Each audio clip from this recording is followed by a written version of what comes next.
Be subject for the Lord's sake to every human institution, whether it be the emperor as supreme, or to governors as sent by him to punish those who do evil, and to praise those who do good. For this is the will of God, that by doing good you should put to silence the ignorance of foolish people. Live as people who are free, not using your freedom as a cover-up for evil, but living as servants for God. Honor everyone. Love the brotherhood. Fear God. Honor the emperor.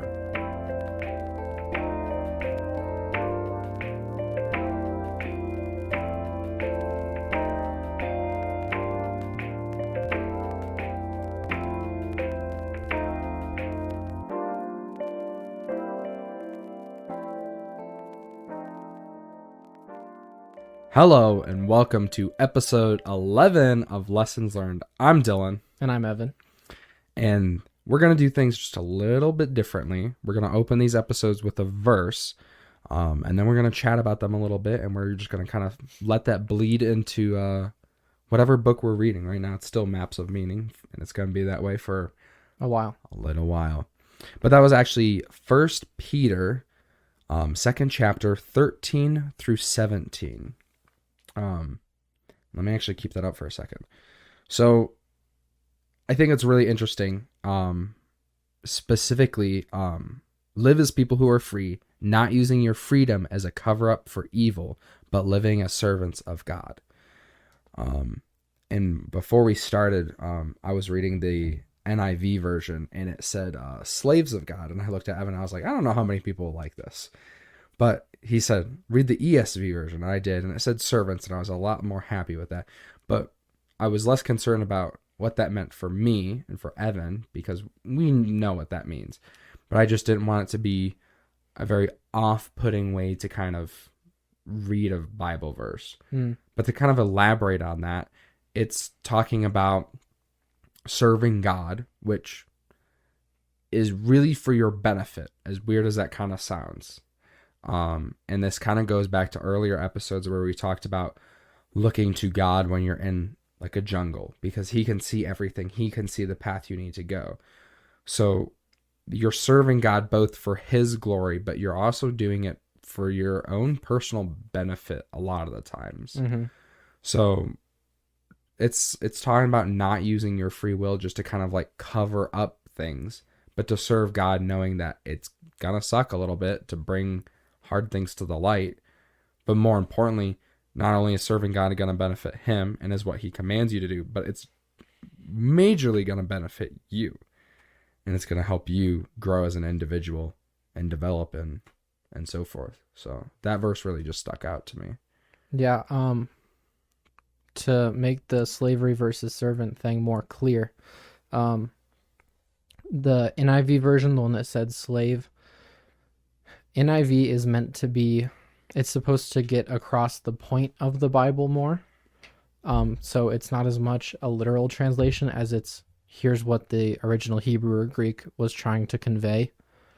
Whereas the ESV version, the one that he actually did end up reading with servant, that is more of a literal translation. So it would have been translated to servant, or it would have meant servant in the Greek. But the point of NIV using the word slave is just, it's talking about the importance of submission to God. Yeah. So for anyone that's curious, that's why it said slave instead of servant. And that kind of goes back to like when we've talked earlier about like the Blue Letter Bible and stuff. There's so many like tenses and stuff for Hebrew and Greek words. Mm-hmm. And then each of those tenses, a lot of them do have like very similar definitions. But Winston showed me some of them have very different definitions. Yeah. Some of them have very, very different definitions. So your tense is very important. So I do like the ESV version a little more, though. I'll be completely honest. That's what I'm saying. Yeah.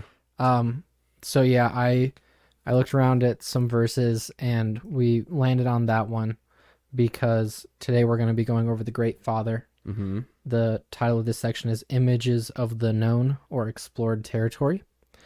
So he has at the beginning of this section a question that he's trying to answer, or maybe more accurately, we as people try to answer in our day-to-day, which is when you have so many possibilities about how you can act, how do you arrange those possibilities once you've originated them or copied them from someone else? Mm-hmm. So that's what we're going to kind of be dealing with here, is how he thinks that people deal with the pretty much endless ways that they can act at any given moment. Okay. Yeah. Another way he frames the question is, how can competing possibilities, the multiplicity of potential choices, be amalgamated into some sort of unity, the kind of unity that makes mutual coexistence possible? So he's saying, like, what's some way that you can take all of these different drives, all of these different like urges, instincts, wants, desires, what can you use to take all of these and put them together in a way that you can actually act successfully and in like a coherent and useful way? Gotcha. And that's the question he's answering. I think he's saying that that's where the great father comes in. Mm-hmm. Is our version of the great father is supposed to be an answer to that question. Gotcha. He's not trying to tell us that way, or maybe he's going to give his opinion about what he thinks that way is. But he's saying that that's the point of these myths and stuff that he's going over. Gotcha. In this section, is trying to answer that. Yeah. Okay. So he says, permanent satisfactory resolution of such conflict between temptation and moral purity, for example, require the construction of an abstract moral system, powerful enough to allow what an occurrence signifies for the future to govern reaction to what it signifies now. So pretty much what he's saying is, the only way that we can resolve the conflict between all the different things we have going on is an abstract moral system that can tell us what to do. Mm-hmm. Because that's going to be able to guide our actions, specifically in a way that can tell us what's important in the future, so that that influences how we act now, so that we're not just acting in the moment. Right. And I mean,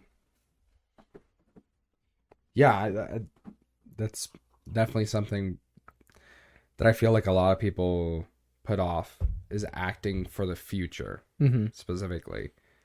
You know, I mean, like, yeah, eat healthy. It's like, yeah, but I'm young, you know, like I want to drink, I want to eat chocolate cake, you know, I want to do these things.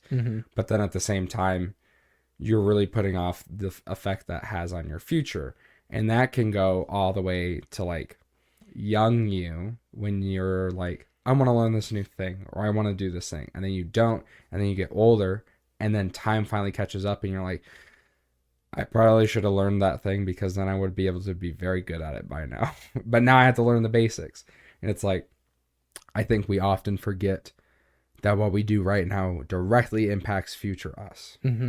And sometimes pretty painfully. Yeah. Well, and I was listening to a podcast when they were talking about Albert Camus and his like absurdism and existentialism, and how it's similar and different to Christianity. Sure. Because he thought that there was an eternity that existed of like nothingness, pretty much. So his version of that was like nothing matters, because you know you're just gonna die someday and that's it, game over. Right. Whereas Christians, we also see that eternity. Yeah. And we are in that eternity. And I think with Christians, you can look at it two ways. One is that the stuff that's happening right now doesn't matter as much, because we have forever. Right. So like if you're late to work or something like that, for example, like that's not great, but you don't have to be super stressed about it, because ultimately it's not going to matter in the long run. Yeah, I get what you're saying. But on the other side of that coin is the idea that everything that you do now is going to live with you for eternity. So it's very important what you do now. Yeah. Well, I think an important concept to acknowledge is to forgive yourself for the mistakes you make, because we're all going to be susceptible to error. Like, that's just human nature. And I think especially in Christianity, do we acknowledge like that we're sinners? And that was something that I actually struggled a lot when I first started going to church, and they were like, we're all sinners. And I was like, all of us though? Like, is it all of us?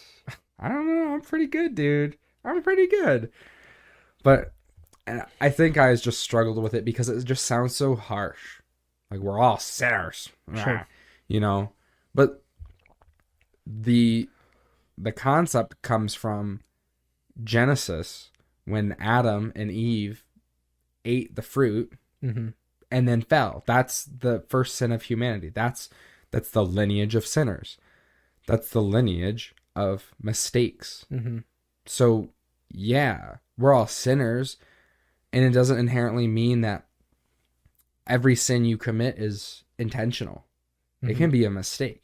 You could think you're squeaky clean, but it was only an error did you sin, but you sinned nonetheless. Yeah. And I think you can look at it two ways where either you can think it's really harsh. Mm.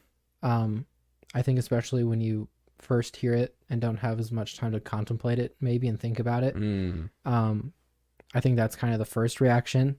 And where I've gotten as a Christian, and I hope most Christians are at, is yeah, I'm a sinner and I recognize that. So I know I'm going to make mistakes and I know I'm going to do things that aren't correct. Yeah. But that just means I'm going to try doubly hard to do the right thing and do good as Yeah. much as I can. Well, I think the really cool thing is that we can always ask for forgiveness, and God will always forgive us. Isn't that epic? Mm-hmm. I mean, think about how many times you've goofed up and you went to apologize to somebody and asked for forgiveness, and you were nervous or scared or worried that they weren't even going to bother. Like they weren't going to give you the time of day. Yeah. God's not like that at all. He will always forgive you. He will always give you the time of day. So I think that's something that's really cool that we don't take as much advantage of as we ought to, is like in error, somebody like mortal to mortal, flesh to flesh, even in error, we will be mad at with each other. That's just, what we do. So we can ask for forgiveness, but there's a genuine fear, and it's totally valid that they might not forgive you, Mm-hmm. or that they might be doubly mad at you. But God doesn't do that. And I think that's just something that's really epic. Yeah. That really alleviates that kind of like, we're all dirty sinners. Yeah, but like, acknowledge it, grow, learn, know that God will forgive you. Mm-hmm. Don't take advantage of it in the sense that just, sin all the time. Right. But do take advantage of it in that He will forgive you. Mm-hmm. And I mean, we've heard stories about people who say that they can do whatever they want now because then when they're on their deathbed, they'll just go to God then and have all their sins forgiven. Yeah. And it's like, that's not how it works. Yeah. Well, because me and my girlfriend talked about this because she knew somebody in high school who asked that very question. And it's not the person you're thinking of Mm-hmm. when I say this, but it was somebody who was former Christian turned to Norse mythology. Mm-hmm. It's a different person. Friend of that other person, though. He said, well, if I want to be Christian, why don't I just spend my whole life sinning and then just, ask for forgiveness when I die? And the reason that doesn't work is because if you have faith in Jesus and you do believe in Jesus, you're going to act like it. Mm-hmm. It's that simple. Yeah, I think that it's probably because we have hindsight, and hindsight's better than anything. But like the whole Protestant Reformation versus the Catholic Church, that was salvation or being saved. What was it? Salvation by works versus salvation by faith. Yeah. And the whole thing was like, well, how do you go to heaven? Do you go to heaven because like you're doing good things because the Bible tells us to do good things? And then the other side says, no, you just have to believe and you can go to heaven. But then there was people on that side of it that de-emphasized the importance of doing good works. And you and I went through James, and I think we kind of realized, well, that's kind of overcomplicating it, because the point is that if you truly do believe and have faith, you're going to want to be doing those good works anyways. Yeah. Well, it's just like any faith that you have beyond religious context. If you, let's say you build a step stool, if you have faith in your step stool, you'll use it. Mm-hmm. You're not going to use something else. You're just going to use the one you built, right? Mm-hmm. So if you have faith in God, you're not going to just like not follow God, because like your faith is that he's the way, he's right. Mm-hmm. He's the light at your feet. So if you had real faith, you would just follow it, at least to the very best of your abilities. So this whole idea that you can just go sin and do whatever you want and then just go, forgive me. Well, you clearly don't believe it, because if you did, you would have not done all those things. Yeah. So. And, there's maybe a separate conversation to be had where, if you really do come into faith on your deathbed, that's different. Oh, yeah. But that's not I'll just do it at the last minute so that I can be saved kind of situation. Well, we've met plenty of people that thought they were just totally fine their entire life, and then they were saved later in life. And there's nothing wrong with that at all. Yeah. It's actually, I think it's really epic that you got to experience life without Christ, and then after all of these experiences, your conclusion was still, I need Christ. Right. You know what I mean? Mm-hmm. So there's nothing wrong with it. It's the idea of living in opposition only with the intention of accepting it last minute. Right. And that doesn't work. Yeah. Yeah. So next he goes into stories. And how we use those to kind of regulate our actions and the way that we see the world, which I think is fair considering that that's what we do.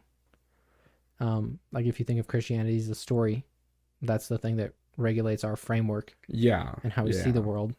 So here's a quote about that. The stories by which individuals live, which comprise their schemas of interpretation, which guide their actions, which regulate their emotions, are therefore emergent structures shaped by the necessity of organizing competing internal biological demands over variable spans of time in the presence of others faced with the same fate.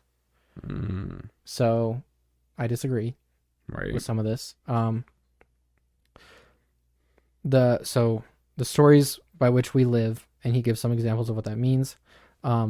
He's saying that those stories are emergent structures that came up over time due to competing biological demands in the presence of other people in the same situation. So pretty much what he would be, it's pretty much, it's coming from the evolutionary perspective and the same idea where it's like the behavior turns into the story. Where they figure out, like, so for Marduk in the Enuma Elish, what he said that represented was them realizing that, like, consciousness and wisdom and looking ahead of you and that sort of thing, those are the things that should be above other considerations. And then first they saw those behaviors, and then they were like, oh, those make you really successful. And then those turned into a story. And what that story is doing, according to Jordan Peterson, is it's organizing those competing biological demands by telling you which thing you should be focusing on. Okay. And he's saying that develops over a span of time in the presence of others faced with the same fate. How do you feel about it? You buy it? I don't think that it inherently goes against, like, your biological, like, your innate biological demands. Like, I just don't think that tracks. Well, it doesn't go against it. Oh. It just regulates it. So for an example would be like, let's say you feel like eating food, but you already just ate a little bit ago. A structure or a story or whatever, maybe about gluttony, could tell you not to keep eating because you don't need more than that, and it would be bad for you, even though your body wants to have more. It's just regulating those like that so that you can live a better life. Interesting. Okay. So it's kind of like how fables work for little kids. Yeah. You can give a fable to demonstrate a moral lesson with how they should regulate their own biological functions and the way that they should live. He's pretty much saying that that's where these stories come about. And the stories come from the necessity to regulate biology? Yeah, because it needs to be regulated because there's so much that you can do. So they see something that works and then they emulate it through their behavior, Mm-hmm. and then that set of behaviors becomes a story Hmm. that can re-give that behavior to other people. I don't think that's where the stories derive from, Mm-hmm. but that's not where Christianity derives from. No. So like it's wrong in the context of Christianity.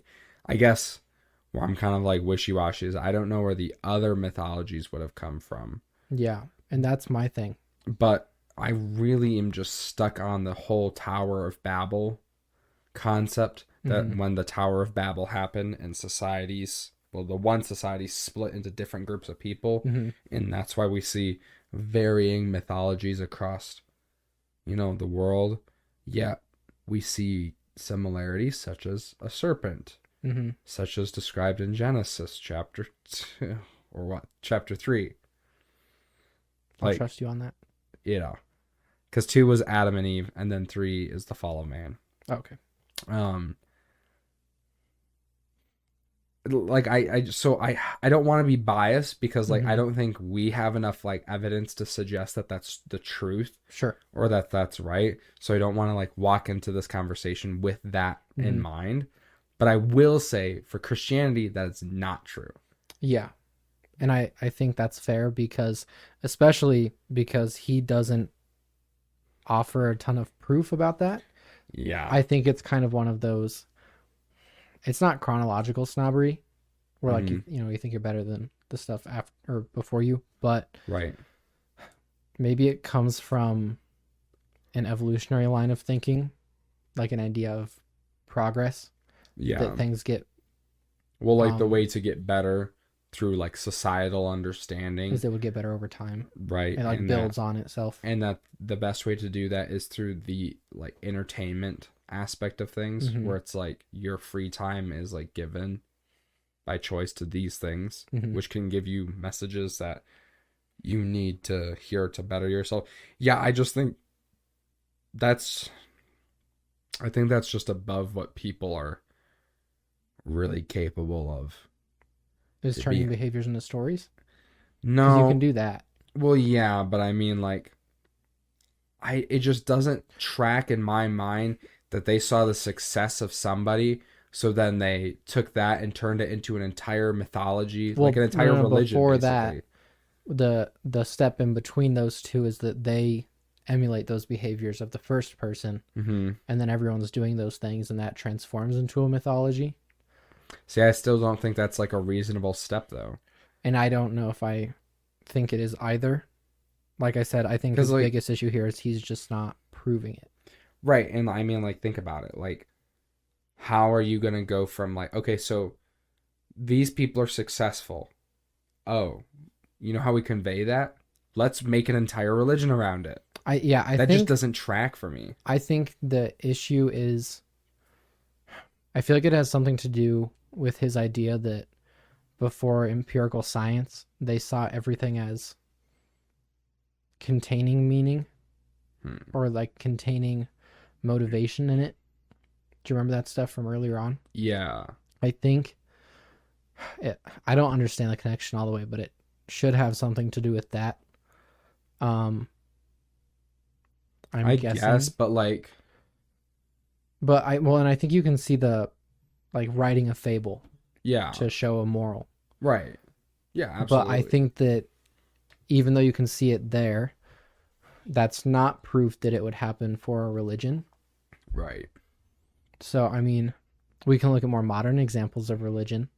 Like Mormonism was started with one guy, and that's exactly where I was going with this. Is like Mormonism or Scientology is just started with like one person, pretty much. Yeah, to my knowledge. I mean, Scientology's that was started with odd L. Ron Hubbard. Yes, I remember L. Ron Hubbard, and I remember the gist of Scientology because I watched South Park. Classic. And the only reason that like that, as dumb as that sounds, the only reason that that's like a reasonable, like trustworthy source is because they told the story of Scientology, and then in like a quote or like in a caption at the bottom it said this is what Scientologists actually believe. And then I looked it up, And and it was dead on. no, yeah, I listened to a whole like 3-hour podcast about Scientology. Really? See, I just don't think that the creation of that mythology or religion, however you want to Yeah. label it, that wasn't to emulate success. It wasn't to be any sort of behavior. No. Neither was Mormonism. And we won't get into like why they were made or our personal opinions on them, because I just don't think that's right. But we can agree that neither one were made because a bunch of people were very successful, so they wanted to capture that within a story so other people could live like And that. it wasn't something that happened over time. No. Like Mormonism changed over time. I think it's better than when it started. I think there's a lot of changes Like, that were made. Yeah, a lot of Mormons that I know are just like good people. I think the religion's just different since it started Yeah. with what's the guy's name? John Smith? Joseph Smith? Joseph Smith. Yes. But yeah, so I'm not entirely convinced by it. It doesn't sound like you are either. No. But we'll continue with it. So he gives some more limited examples. He talks about marriage Okay. as an example of submitting yourself to like a social order. So we'll just listen to them. Okay, go ahead. I think he's actually got a good point about this. In marriage, the desire for individual self-expression is necessarily limited by the desire for maintenance of the intimate interpersonal relationship and for the adoption of respectable social role that constitutes each maintenance. So he's saying that you take your own opportunity for self-expression and limit that so that you can have an intimate interpersonal relationship, which I think is true. Because it's like, I know you've heard Matt Walsh talk about it before, how it's better to get married younger. That's exactly where I was going to go with this, is that he says it's better to get married younger so you can grow together and build a life together, rather than being like two individual people and then trying to like mishmash your individual selves together. And that's what he's saying is, to some degree, that does happen with marriage always, is that you're taking some individuality and you're kind of pushing it to the side in terms of importance. You're kind of sacrificing some of that individuality so that you can have that relationship. Gotcha. I mean, yeah, like then, yeah. And I think that's a good thing for sure, because part of being in any relationship is like a give and take. Yeah. Because that's just how it has to work. Like, we're not all the same copy of each other, so like we don't all have the same exact ideas. Like, we might have the same idea, and then when paper comes to pen, they're actually not quite the same, Right? Because we're all individual people. But I think that's why we're called, in my eyes, is why we're called the community. So you can, two heads are better than one, you know. So you can talk about these things that you have kind of come up with as individuals, and try to put them together and work them out. Because if we're trying to figure out how to travel across space, you know, I might have figured out a very efficient type of fuel. You know, I mixed these chemicals and I was like, oh, I got this really, you know, great fuel source, and here's my plan for a rocket that's very quick. And the rocket kind of sucks, but you have a great idea for a rocket, but not a very like useful fuel source. It burns really quick, and then it's useless. But we can work together to put those two ideas together, but individually they would have never worked. I think that's like part of being in community, and why like part of like our life is that we're called to like be married. Like, we're not intended to just be alone, because I think we would just see a lot less success alone. Yeah. I actually saw Andrew Clavin did a video, and he was talking about married couples versus like couples that aren't married But live together. and their income differences. Married couples make 4 times as much as couples that just aren't married. And he was reading an article from somebody who wasn't married but was in a relationship and living together, and the lady writing the article was just like, I just don't understand. Like, I don't get it. I don't understand why my friends have so much more wealth than we do. Mm-hmm. And she was like there's tax benefits and stuff, but it doesn't constitute for like the astronomical amount of more wealth Mm-hmm. than what we have. So, That's interesting. get married. Yeah. It is really interesting. Clavin didn't have a definitive answer either. He was just like, but you should get married then, Yeah. right? Because, empirical data. So to further this idea, Mm-hmm. voluntary subordination of the personal wishes of both individuals to the higher moral order embodied in the action patterns of the Christian Savior, for example, means implicit agreement between like the two individuals, implicit agreement about the nature of transcendent principles that can be referred to when mediation between incompatible desires and presuppositions becomes necessary. So he's pretty much saying that both of the people involved in marriage are voluntarily becoming subordinate to the idea that there are transcendent principles that we can look at when we have an issue with our partner. Yeah. I mean, I think that's true. And I think it's a very good thing because the number of times me and my girlfriend have gotten into like some type of disagreement, whether just like a simple thing or whether a little bit more important to us, we usually go back to, well, what does the Bible say?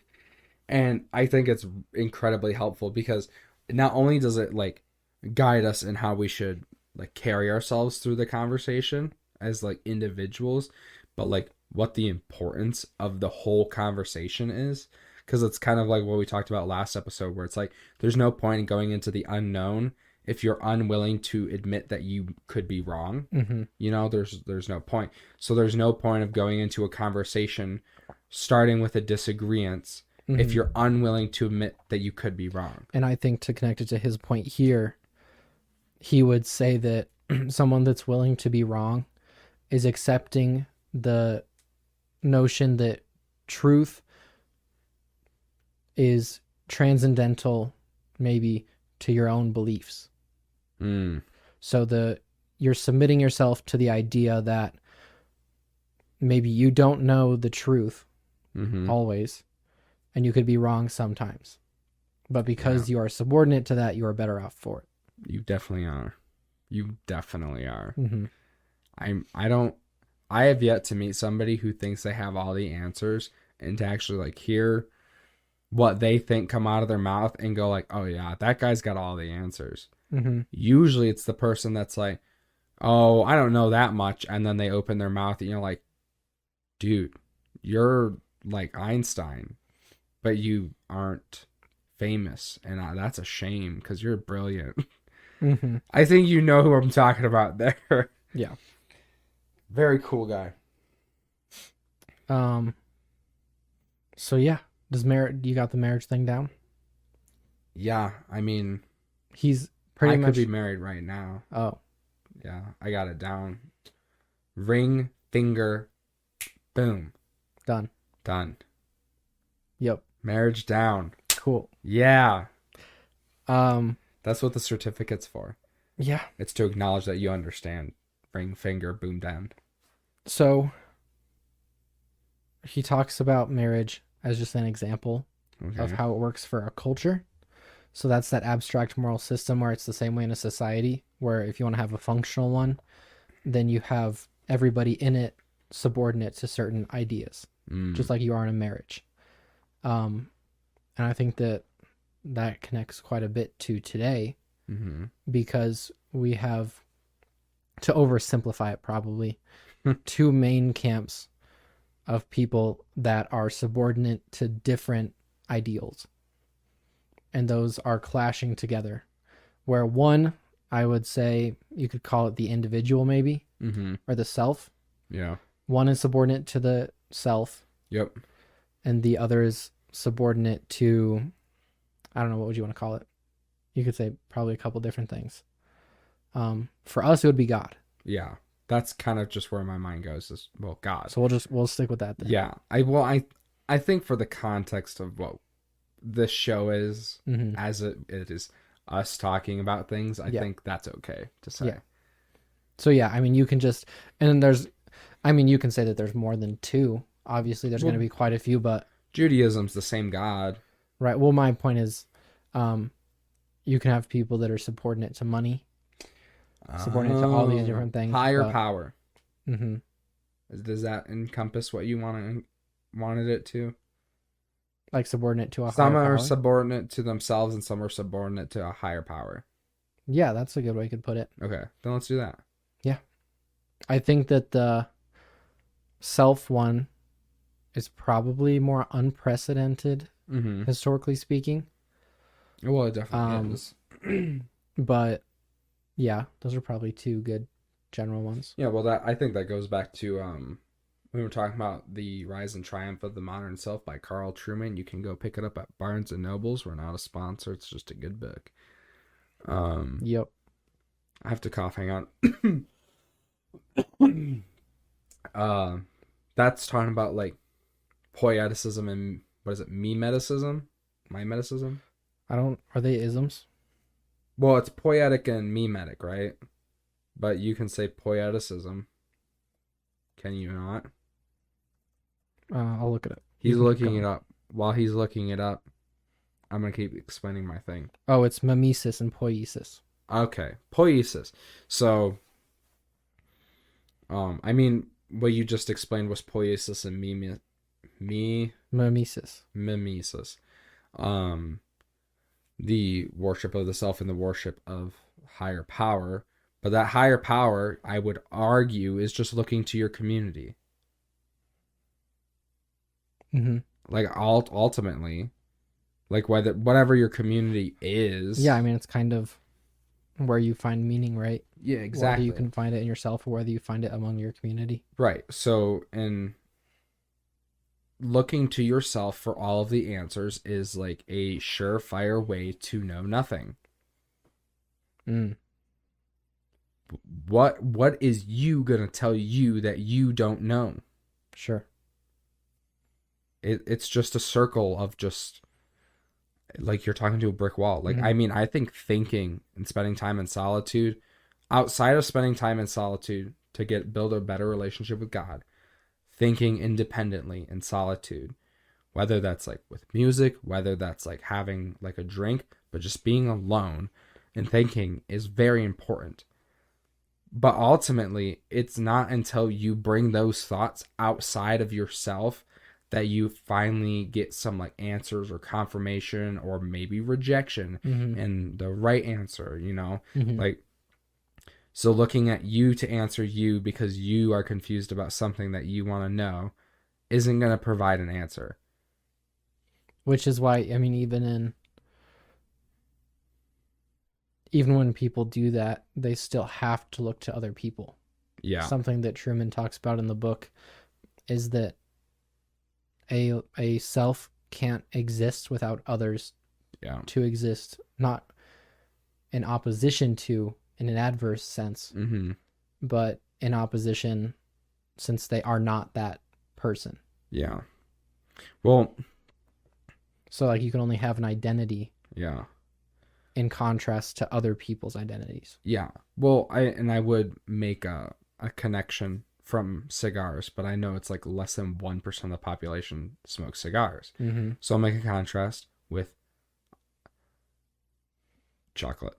Oh, okay. Yep. So, I mean, think about it like this. You go to the store and you get some chocolate, right? Mm-hmm. And there's like the off-brand chocolate, or no, we can even, I can do better than that. There's, Ghirardelli chocolate and Dove Mhm. chocolate Yeah. and Hershey chocolate. All taste very different. And it's not that they contrast each other. It's not like one's chocolate and the other one's a lime, but it's the contrast, though they're similar. But it's only because in their similarities do you see the contrast. Mm-hmm. I think it's similar to that, where it's like you have two males, they're both 6 foot, blonde hair, blue eyes, conservative, Christian. There's definitely a contrast somewhere. They're not in opposition of each other, Mm-hmm. but there's a contrast because that's just like the innate individual. Is like we are made And as we Christians believe, God made us all individually with a purpose. Mm-hmm. Like we're all special snowflakes, but we're not that special. Uh-huh. Yeah, cool. I think you get that one pretty well. I am smart now. Here's another concept for you that he moves on to next. And I think it's related. I'd hope, since these are going in order. Mm-hmm. The socially determined affective significance of the object is naturally experienced as an aspect of the object, which is to say that the charisma radiating from an Elvis Presley guitar is part of the guitar. This means that the meaning of objects in a social context is actually information about the structure of that social context. So he's pretty much saying that you can learn about how a society is structured or what it makes important based on the meaning of different objects.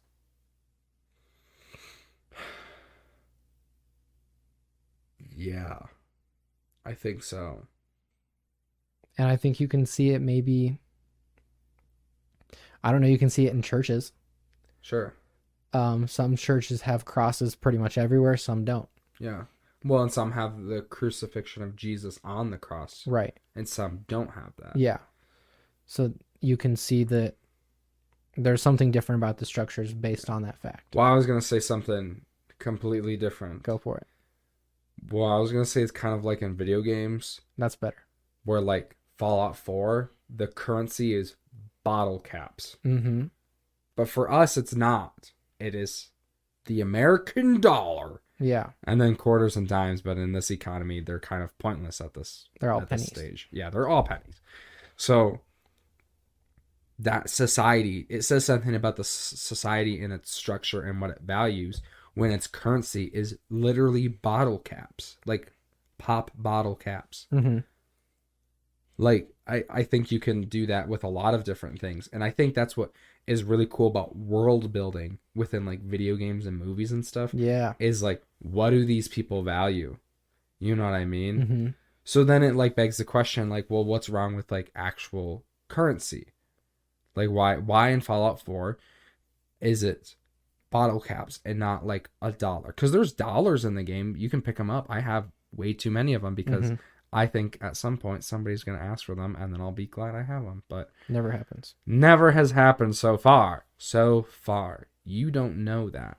But my point is like, from a story building perspective, it's important on what you intend for your characters and society and culture to place importance on. But I think it's also really unique in reality. I mean, look at, let's say, like Norse mythology or Greek mythology, where there's the I'm sorry, polytheistic. Did I say that right? Multiple gods? Yeah. Yeah. Okay. Polytheistic. And each of these gods explains something. So you can see their value, what value they're placing on things, because you can see it in their gods. If they didn't think it was of value, there wouldn't be a god for it. Mm-hmm. So I think that's just like another way that we can see what people place importance on. I mean, another one I just thought of because I was listening to Lex Friedman talk to Todd Howard today. Oh, okay. Is in Skyrim, you can sell like the dragon bones. Yeah. Or like the dragon scales is a better example. Both, maybe. But you can sell those for a bunch of money. Yeah. And I would argue that, in my experience, dragons are more rare than trolls. Or I mean, other way around. I've seen dragons more than I've seen like trolls. Oh yeah. But a troll pelt or whatever does not sell for nearly as much as a dragon. Yeah. So that can tell you that there's something important about dragons that culture values. Yeah. Even though it's less rare. I think, see, now that we're aware of that, I think we can go through and apply that to like subgroups of people. So like if you go on a college campus, what do those people value? And what is the campus value? Like, what do the people of the campus value? Because, you know, some colleges have wicked amazing gyms. Yeah. And some have the dinkiest little gym ever. So you can understand immediately the values of that college. Some have a really epic football stadium. Some just don't. Right. You know? So I think knowing that is really helpful, because if you can analyze yourself and look at your values and what you need or what you really value, and find that in communities or find that in the groups or colleges or workplaces that you end up going to, I think that can be a very important tool just to gauge what you're about to step into. Well, I think that's when we were doing our college youth group thing. I think that's what we were kind of talking about when we were talking about living simply and not putting a bunch of importance on like clothes and things like that. Yeah. Because if you're spending a bunch of money on clothes or something like that, then that shows that that's what you think is important. Yeah. Well, and I think it starts getting tricky, because especially when you get into that, because it's like, so you want to live simply, right? You want to abide by what Christ is calling us to do and live simply. Well, what's simple? How are you defining simply? Sure. I think we can ultimately draw a line by giving, 100 examples, kind of like running it through an AI. Yeah. But I think at its core, which is something our worship pastor has said to me a couple times, and I think you've heard him say it, which is just acknowledging that things are just things and they're replaceable. And there's nothing wrong with having nice things, but if you hold on to it like it's the most precious thing ever, you probably need to let go of it for your own, for your own health. But if you are aware that it's not the most valuable thing and precious thing in the entire world, then it's okay. I gotcha. I think it also depends on your intent. Because like, as somebody who edits videos and creates content, having a gaming computer makes a lot of sense. Sure. And even if I do use it to game, that's okay, because ultimately the intent is to create content, which is part of what my job is, right? So then that's okay to spend a lot of money on it. Even though it's part of my hobby, it's also, the intent, or having a really big house. If you intend to have a big house because you want a big house and that's what you think you deserve, probably not living simply. But if you have a big house with the intent of sharing it and opening it up to larger communities, and you want the space to do so other people in your community can come to that place, I think there's nothing wrong with that at all. So I think it's where you place the importance. Episode 1 of Lessons Learned. Good callback. Thank you. So I practice those in the shower, actually. Now we'll actually get to the Great Father. Oh, I was going to ask. This is all just kind of like background to understand what the Great Father is. I have a quick question. Yeah. How much left of this do we have? I don't know. It depends on how much we can talk about. I think it's easier for us to talk about the stuff we've been talking about than talking about the examples of like the Great Father. I just don't want to have to cut off in the middle of something. No, I think we'll be fine. You think we can finish on this episode? I'll manage the time. Okay. We're going to get through all of this in one episode, ladies and gentlemen. So to get into the Great Father, he's saying that what's remembered by people takes on representation as a pattern, which is kind of what we've been talking about. As that pattern of behavior characteristic of the culture creating supernatural beings who lived prior to living recollection. So he's pretty much saying, let me go back to the quote. I moved my spot. The things that we remember, like the ways that we should act, become the characteristics of like the gods. Interesting. He doesn't explain how it does that. Great. But that's what he's saying. And I know that we have issues with him getting to the how part. Yeah. So we won't spend much time on that. Well, I think that works for everything other than the Judeo-Christian God. I mean, I can see where he's coming from, though, when he says, like, Jesus represents facing the truth. Or, like, sure, how he talks about the resurrection is, like, the redemptive process. Where you go through something bad and come out better on the other side. Right. I think he's correct. Like, that is something that story can represent, but it's the same issue we talked about last week, that that's all he thinks it is, Mm-hmm. and not he's not taking it for what it is. Yeah. So same issue as before. Yep. It's just with the Great Father now. So he talks about the battle of the gods, and how in mythology these battles of the gods are ultimately just different, like, moral structures fighting for dominance, and they are being personified as gods, and that's how the myths work. So like the Titans, with like led by Kronos in Greek mythology, Yeah. that could be like one value system being overtaken by the value system that is represented by the Greek gods, like Zeus. Mm-hmm. So that's what he's saying there. He doesn't give the specific examples of that, but does that make sense?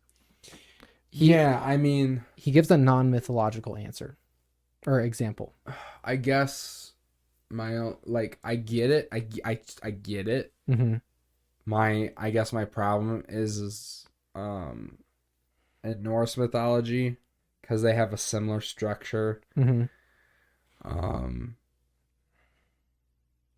Was it? No, wait. No. I'm thinking of Greek myth. I mean, Norse mythology does have a similar structure, but the story I'm thinking about is Greek. The one where the Titan eats all the gods, Mm-hmm. and then Zeus comes in, Yeah, that's Kronos. right? Yeah. The reason that happened wasn't for, I wouldn't say that it was because of opposing, like, ideologies. But you could see it that way. You because can, they offer, but I don't think the story is that. Mm-hmm. I think you can make it look that way if you want to, which is the issue with all of these. Right, and which goes back to what I said, which Right. is like, Which is why I you didn't want to can- spend a... you picked a blue comforter because at night you like to be soothed, because blue is a soothing color. Mm-hmm. Like, you can apply whatever you want to whatever you want. Yeah. But knowing You can't... the story, Yeah. it's not like Kronos had like a whole ideology and Zeus was like, that's bad. No, Kronos was just like, I'm gonna eat my kids. And Zeus was like, Well, I think he was threatened by them, though. yeah, he was threatened by them. And I think you could say, oh, he's threatened. That could represent an old ideological system that's being threatened by a new one. So it tries to overtake it. I guess, but like, That's what I'm saying. Right. No. Like, I don't think he's not wrong in how he's not wrong in how he applies it. He's wrong for why he applies it. Mm-hmm. You know, like, it totally works. It's a great analogy. I don't even know if I'm not going to say that I know enough to say that he's wrong about Greek mythology. I do. I know that sounds weird. I read God of War, and there's a lot of Greek mythology in there. But you don't, how accurate And is then- it to real Greek mythology? Wait. And And then then, I took a mythology class. mm-hmm. I read God of War in Mhm. English, then took mythology from the same teacher, because I was like, well, if I have to take an elective, I might as well take mythology. And we did study Greek mythology, Mm-hmm. and which I read like the story of Greek mythology. Mm-hmm. So, and I can't recall everything because that was a little bit ago, but the prophecy said that Kronos was going to be killed by one of his children. So he ate all of his kids. Right, which you could say is the old ideology understanding that a new one is on its way and he doesn't want to let that happen. I guess. I just like, it's not, I don't think it's. But that's the whole point, is he's reading into not the what it is, but what it represents. See, and that's what looking at- I'm saying. I know, and you're only looking at what it is. Right, because that's what it is. Right, but his point is that it can... It can. It probably does mean something. He's trying to guess what it does mean. Right. I'm saying that I don't think it does represent that. I think you can see it representing that. I don't Mhm. think it does represent that. And I would just say you don't know enough to say that. Well, neither does he, so Right. I'm just as smart as Jordan Peterson, dude. Right here. No, but We're on that's level playing that's my fields. point. Is that's why I'm not saying that I can say he's wrong or not, because I would he say could he's be right, wrong. but you don't know You more don't than know if him. I'm right. Yeah, I know. So I won't say you're wrong, but I'm not saying he's wrong either. I think we're both wrong. Well, you can, I think they meant something, and I don't think. I think I'm stumbled because like I don't think it was that complex of an ideology. hmm I think that was just beyond. and I think you're probably right about that. But Like I don't think the people of the time wrote an entire mythology and the story behind the origin of the gods that they worship with that in mind. Mm-hmm. You know what I And mean? I would probably agree with that. But okay, so Yeah, so the Great Father then uh, protects his children from chaos, holds back the pre-cosmogonic water from which everything was derived, to which everything will return, and serves as the progenitor, or like the source of creation for the hero. So like the hero acts out of the realm of the father because that's where the order is. Okay. Because the hero doesn't start in chaos, the hero starts in order. Gotcha. Okay, yeah. So that's what he's saying that the Great Father represents, is like order and protecting his children from chaos and stuff. Mm-hmm. Okay, cool. So he says usually it's thought of as tradition kind of stuff, and it can be just like the Great Mother was good and bad. The Great Father can be order, good and protecting, or it can be tyranny. Okay. Which is like order to the utmost. Yeah. Like fascism or communism or something. Like that's order. It's just like not ideal. It's not good, yeah. So you got that one then? I do got that one. Cool. So he gives a couple stories. He talks about this guy that ends up sewing up the sky over this city that's raining, or like that has rain falling on it once the king died. Okay. And the way that he says it connects to the Great Father is once the king died, the king kind of represents the Great Father who's providing this order for this town. Mm-hmm. And once he dies, it leaves like his protection was so great that it left this big hole in the sky. And now there's rain coming down, which is the chaos. So then this tailor comes in and like literally sews up the sky. So, but that's an example that he uses. I thought it was kind of weird. That is weird. I can look through here's some of what the good father is, or the wise king. He maintains stability not because he's afraid of the unknown, but because nothing new can be built without a strong foundation. He is the adaptive routine developed by heroes of the past, whose adoption by those in the present allows for control and safety. He is a house with doors, a structure that shelters but does not stifle, a master who teaches and disciplines but does not indoctrinate or crush. So that's the good version of the father. Right. When that, arguably, a lot of that stuff is very hard to achieve at peak. Yeah. And something that I'll quote later that I really like, that he brings up, is the idea that any state or system or whatever that's capable of this protection is also capable of the tyranny. Yeah. So it's important for those hero-like figures to remain vigilant to prevent the state of the father from going into tyranny. Yeah. And that's why the Great Father has to be open to adaptation. Yeah, well, I mean, I think that can be said for any leader that includes literal fathers. Mm-hmm. Is I think it's very easy to, well, it is really easy to just go, well, I'm kind of tired of trying to like balance everything and mediate everything, so I'm just gonna do what I think is right without considering anything else. And I mean, that's really not good for any situation, for anybody in the situation either. But I think that's like a really easy mindset to kind of get into, and just a really easy cop out from being like a good leader is just to be like, well, we're just going to do it my way because I don't want to have to like be a leader or change anything. Yeah. Yeah. So I like what he says about the Great Father, the good version of it. I think that's a good description of what a good society should look like. I'd say so. Or a good, maybe more specifically, structure for a society. Yeah. And then the society is able to operate within that. It's like the idea that he talks about when he says that Eden could be a walled garden. There's no like thing about it actually being walled. Right. But the point is that you're free to operate in that garden as long as you stand the walls, because the walls are what's protecting you from the outside. Yeah. Whereas if there were no walls in this place, then anything from the outside could come and get you. Yeah. And then what he talks about with some of the postmodern stuff that's gone on recently is that when people have the walls for so long, they become blind to the walls or what they are, how they are being beneficial. Yeah, what they're for. Yeah. So then they want to destroy the walls because they only see them as restricting. Yeah. And then they knock out the walls, and then there's going to be something on the other side. And it's not going to be fun. Yeah. I'll tell you that.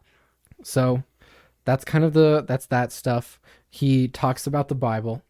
Oh, here, yay. Which it's not right, but it's an interesting one. Why it's not right. So he's in First Kings talking about a prophet who was, I'm not going to quote it. You're not okay. You're not going to quote it. No. Okay. But it's a prophet that went up to a king and was pretty much like, "You're doing bad things." He probably was. And he's like saying in the name of God, like, "You're doing bad stuff." Yeah. So then what he says here is, the story carries revolutionary significance for human history, for it is the story of how someone without official position took the side of a wronged man and denounced a king to his face on the grounds of injustice. He talks a little bit more and he says, but the fact that he was speaking for an authority not his own was so transparent that the king accepted Elijah's pronouncement as just. And then a little bit later, he says, to connect it to another point, the revolutionary and unprecedented fact is the way the prophets challenge their actions. So, from an atheist point of view, that would be a revolutionary idea. That this just prophet challenged the king, the top authority. Yeah, right. The way that we see that is the prophet's acting on the highest authority of all. Yeah. Which is God. Right. So it's not revolutionary to us. It's just the right thing. My question about that was, given that they think it's so revolutionary, how does that not make them think about, like, maybe there's something different about this book that's like got something going for it? Yeah, right. So what do you think about that section? Well,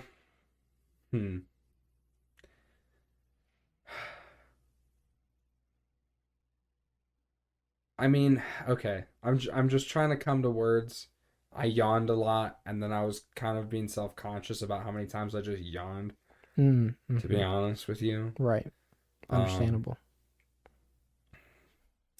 But I think that's something that's overlooked, or can easily be overlooked by people looking at Christians as well as like Christians themselves.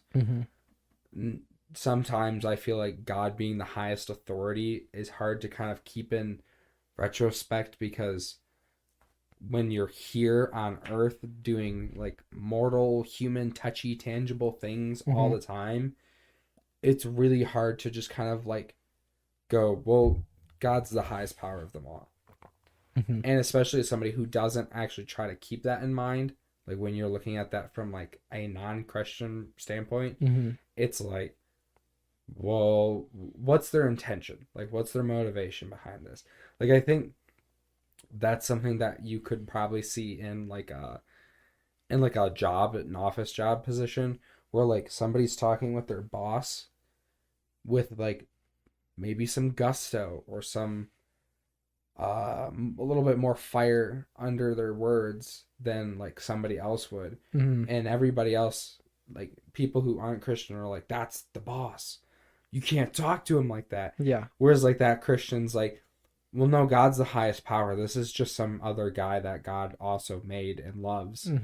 But I'm not going to let him just like walk all over me or what I do or my employees or whatever the case is. And I think for us as Christians, it can go either you keep it in mind and it serves you well in regards to being able to find confidence to confront like bad leadership, but it can also be an issue in regards to like if you get too caught up in what's happening around you, you forget and you lack the confidence that you really need to like kind of light a little fire under your words. Sure. And for those living without that kind of concept, like without the concept of like there's an ultimate higher power, I just like I feel like that's odd Mm-hmm. because like I don't want to imagine that Joe Schmo who like is mean to his wife and Mm-hmm. kids, who is my boss, is the highest power. Well, and here's the thing about it's what Nietzsche said about how we have these morals and ideas but can't justify them now Mm-hmm. because I mean people don't think like what you're saying. Even if they don't Right. believe in God as a higher power, they think of a higher power of liberty or equality or dignity. Yeah. They don't have a way to justify it, but that's what they think. Right. Which is, I think, the whole justification concept is always, it always tickles my fancy because Mhm. it's like, you would think that as like logical people, we wouldn't be Christian because we seek like a logical answer. And from the outside looking in, we've come to an illogical conclusion of like a magical being. Mhm. And to not go down the rabbit hole of how we come to that conclusion as logical individuals, I think it's just really interesting that people will try to justify the morals without a reason. Right. And I think especially as like a logical individual, I would really be itchy to not have that reason. Mhm. Like, why though? Like, why does it matter? And I think that's something I experienced growing up without having the whole, like, well, God's real. And then Mhm. that was that. That was Yeah. the end of the conversation. So then when like things were brought up, like, well, God says you shouldn't do this, I'm like, and Mhm. what do I care? Yeah. You know? So then like a lot of morals for in my head were pointless. They went out the window. What's Right. it matter if I do this, and this? Like, Mhm. why? Why do I care? And I think that's just like a really, like in reflection, that's such a destructive way to live, Mhm. especially for yourself Yeah. more than anything. What a destructive way to live. Because if you don't have a firm foundation within the purpose Mhm. and reasoning behind your morals, I feel like your morals can easily just be Whatever. Wishy-washy. wishy-washy. Yeah. And then you just destroy yourself because your morals crumble. Mhm. And that's not to say that non-religious people can't be good people because they can. Oh, absolutely they can. It's just that they don't have a justification in the deepest sense for that. They Right. can, I mean, they can like assume that it's the right thing to do and that's Yeah. fine. And there's plenty of people who have great morals that Mhm. aren't not religious at all. Yeah. And those morals usually line up with Christians. Yeah. And they don't have a reason behind it, but they're fine with it. They're Mhm. totally kosher with it. Yeah. For me, it just like bothers me. Mm-hmm. And I'm sure there's other people out there that get a little itchy when it's like, but why? Right. Okay, so I've got one more. So we can get this done. I have basically the same quote twice, but I'm going to go with the longer one because I think it's better. Okay. So they're talking about the Great Father and how he can be good and bad. Okay. Interesting. I skipped the stuff about the bad father because I Mhm. think we understand what that looks like better than we did with the terrible mother. Communism. So he says his ambivalence is unavoidable and should be recognized, for such recognition serves as effective antidote to naive, ideologically motivated utopian thought. Anything that protects and fosters, and that is therefore predictable and powerful, necessarily has the capacity to smother and oppress, and may manifest those capacities unpredictably in any given situation. No static political utopia is therefore possible. And then he follows that up a little bit later with, I'll say both of them. Okay. The Great Father is protection and necessary aid to growth, but absolute identification with his personality and force ultimately destroys the spirit. You're going to explain it, right? Oh, You're I not just can. going to let me. Yeah, I can do that. Thank you. How generous. I just got into that one. I like that one. So he says it's unavoidable, basically, that the Great Father can protect and foster, but also can smother and oppress. Mm-hmm. It is unavoidable that both are possible. Yeah, absolutely. And that should be recognized as an antidote to naive, ideologically motivated utopian thought. Because the assumption with those Oh, is that the father will not, or maybe could not, oppress and smother. That yeah. all the father would do is to protect.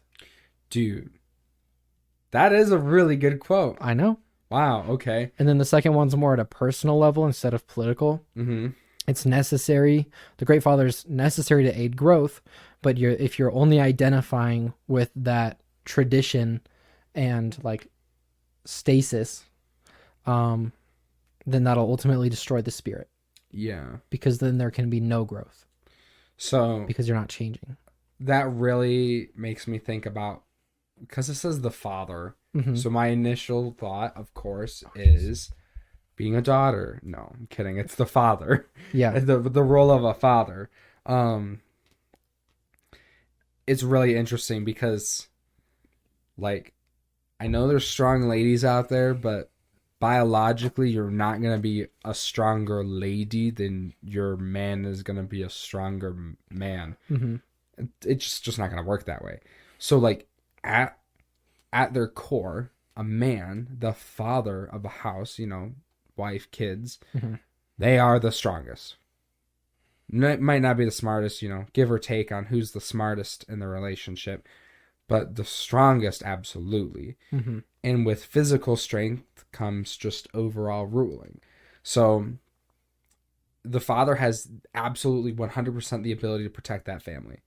They're incredibly, that is part of being a father in my eyes, is being very strong, Mm-hmm. both physically and mentally. But I would argue almost more importantly, physically. Because if somebody threatens your family, the biggest threat that's going to, like, you know, turn up your senses to engage as a protector is a physical threat. Mm-hmm. And to be a man and to be a father and to be able to step in is important. With that strength to deflect an opposing threat, such as maybe another male breaking in, Mm-hmm. like a burglary or a robbery or something, you need the strength to turn away yet another man. Mm-hmm. You can easily smother your wife and kids.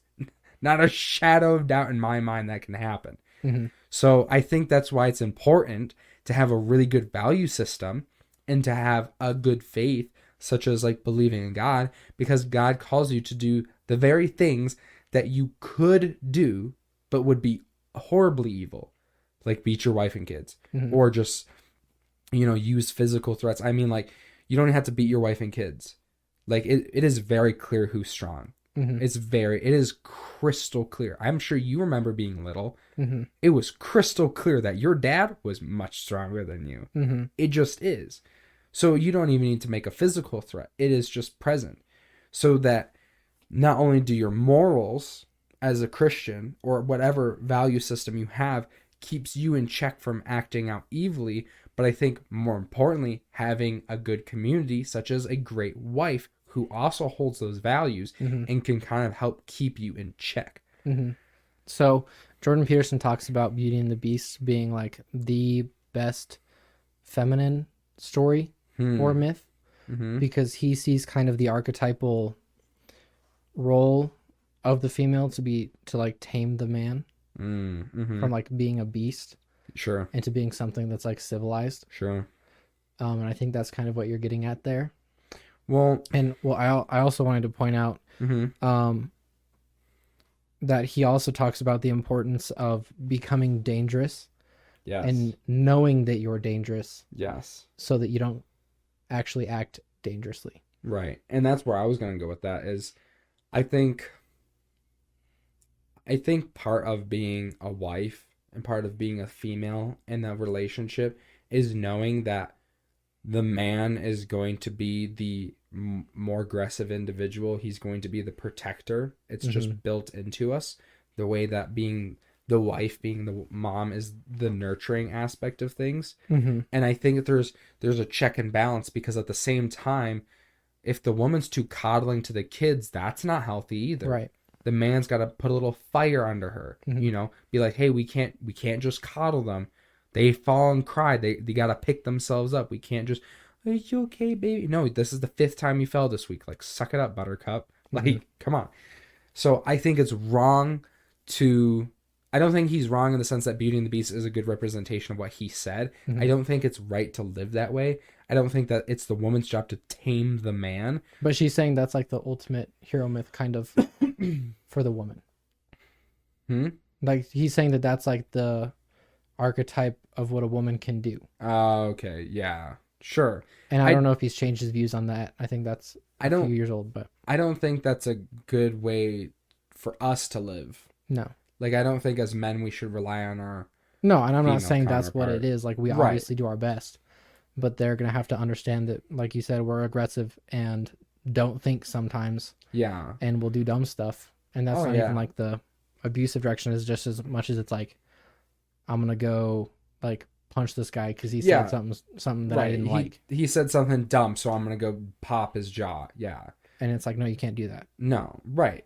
And in the same sense, it's like like I said, it's our job as the protectors to also make sure that our wife isn't too coddling. You know, they're nurturing, not coddling, and we're protecting, not aggressive. Yeah. You know, and I think You have to recognize both aspects to be successful. something else is and I don't think this is a Jordan Peterson quote. I think this is like just an old saying.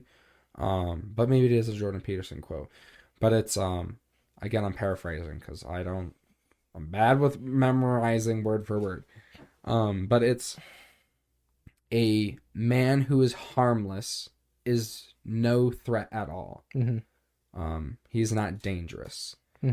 But a man who's capable of great destruction and great violence, but chooses to like withhold that, is a dangerous man. Yeah. And the idea is like, well, that's just what Jordan Peterson was saying. Basically. Okay, cool. Yeah, I really like that idea. I really like that concept. I think it's really important for the utopia stuff too. Yeah. Because that was the failure of communism and stuff, is they assumed that human nature was good enough that they could have something like communism and it would work. And like, that's the thing. Right. In theory, communism works. Oh yeah. Well, but in practice, theory, it's never going to, because in theory it denies human nature. Everything works. Well, I wouldn't say that, but I would. I'd say that communism works better than capitalism. Well, in theory. Well, I would say in theory anything can work. In theory, if gravity wasn't pulling this water bottle down, it would float. You're right. In theory, if gravity didn't exist, it would. But gravity exists, so it would fall immediately. I think you can do a lot of things in theory. The important thing is grounding yourself in the reality of the situation, which isn't like you're not saying that. But I think I think often we go like, well, it should work. It like on paper and pencil, it works. Statistically it works. Like as a car guy, motorcycle guy, there's a lot of spreadsheet junkies. There's a lot of spec sheet junkies. And they're like, well, this motorcycle makes 153 horsepower and 127 foot-pounds of torque. I bet it's quicker than that bike because that bike only makes 149 horsepower. Blah, blah, blah, blah, blah. And then, oh, whoopsie doozy, the spreadsheet junkie's bike gets absolutely decimated by the other guy because the numbers don't really apply in the real world quite as much as you'd hope. Don't get me wrong. 80 horsepower versus 150. Yeah, my money's on the 150. But when you start getting up to like 600cc performance bikes, you're going to be hard pressed to really see those numbers translate. So my point is like theories are theories, but you need to ground yourself in the reality of the situation before coming to a conclusion. And that's the problem with like communism. Yeah. It works in theory. Yeah, of course. We won't go into it for the sake of time, but you can also talk about evolution there. It works in theory, yeah. Sure. But ground it in reality. Ground it in the real world that we deal with. I think the best way is to like test. Yeah. That's why I like hands-on science. Just do it. Yeah, you could measure and talk about things, but just shoot it, blow it up or something. Perfect test. I want to know what happens. So yeah, that's the Great Father. Good and bad. Good, bad, and ugly. With that, we're done with chapter 2. Yay! So 3 more chapters to go of varying lengths. Yeah, well, chapter 3 will be like one episode, and then chapter 4 4 was is like 2. a couple episodes, and then chapter 5 will be like all of the episodes. Yeah. So, And then there's like a subchapter in chapter 4. yeah. It should be good though. That's Mhm. kind of the foundational stuff. He should just be building off of that Yeah. myth structure. Okay. Cool. Cool beans. Well, then we'll wrap up the episode. Last week we kind of ended by saying that there was some possible promotional stuff. Mm-hmm. And that's also where we're going to end this episode, is there's possible promotion stuff, and I'm not going to say anything else. But just keep your eyes out. Maybe there's something, maybe there's not. I don't know. Mm-hmm. You're not amused by my joke. You know what I'm getting at. Yeah. Nobody else does. Yeah. And I'm kind of sad you're not amused, because you'd be the only other person who could be amused by this. I'm relating to the audience. Extreme boredom and confusion.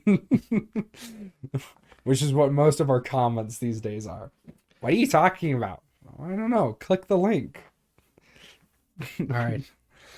Thanks for watching, everyone. We know it was a little bit longer this time, but not as long as some of them have been. Yeah, it was a good chat. And we will see you next time, next week, for yet another episode of Lessons Learned. I'm good talking. Bye, everyone. You're staring at me uncomfortably. Bye.